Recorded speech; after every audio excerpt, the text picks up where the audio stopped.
When the question came up at the dinner table, would you marry your partner again? Everyone laughed, treating it like a harmless conversation starter. We were at a small gathering with friends, celebrating a wedding anniversary. I thought my wife, Emma, would play along, maybe tease me a little as she always did.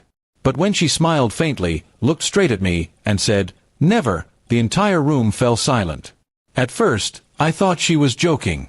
I laughed, waiting for her to say something like, "Just kidding." But she didn't.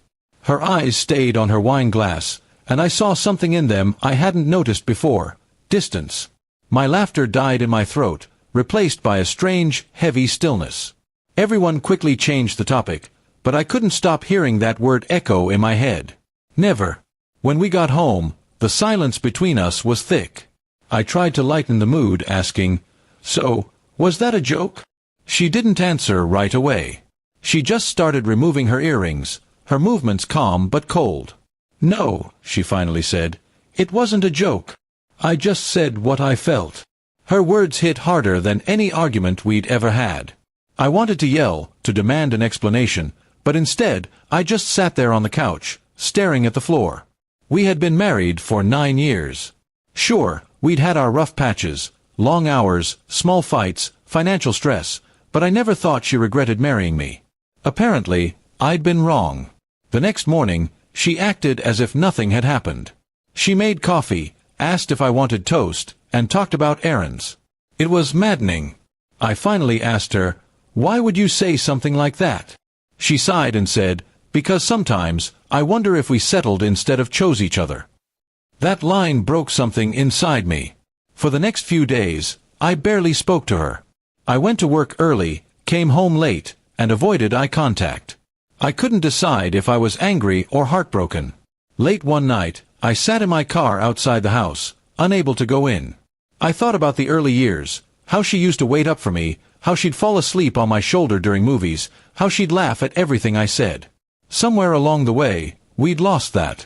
A week later, I found an old photo album in the closet. It was filled with pictures from our honeymoon: messy hair, sunburned faces, pure joy. I left it open on the table, hoping she'd see it. That evening, she did. She stood over it quietly, tracing her finger along the edges of one photo. Then she whispered, "We used to be happy, didn't we?" I nodded. Yeah, we did. That night, we finally talked, really talked. She admitted she'd been feeling trapped, like our marriage had turned into a routine instead of a relationship. I admitted I'd stopped trying to make her feel special. We both had become comfortable in the worst way, living together but not really living for each other. For a few days after that talk, things were awkward. But something shifted. She started asking me how my day was again. I started cooking dinner sometimes, even though I wasn't good at it. We began taking evening walks, silent at first, then slowly sharing stories again. It wasn't magical or sudden, but it felt like a beginning. One evening, I wrote her a note and left it on her pillow. It said, if I were asked the same question, would I marry you again, my answer would still be yes. Every single time. I didn't expect her to respond. But the next morning, I found a note in the same spot. It said, maybe I said, never, because I didn't want the same marriage again. But a better one, with you, yes I would.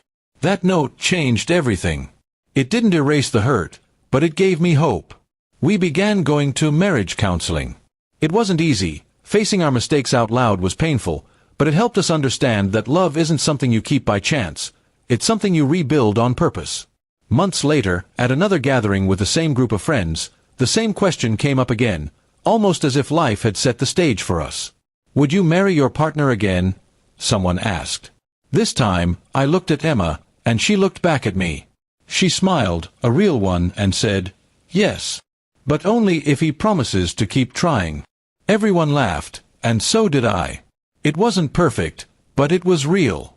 The same people who had felt awkward at our first answer now clapped, and for the first time in a long time, I felt proud, not just of her answer, but of us. That night, while we walked home hand in hand, she whispered, thank you for not giving up on me. I squeezed her hand and said, thank you for telling the truth.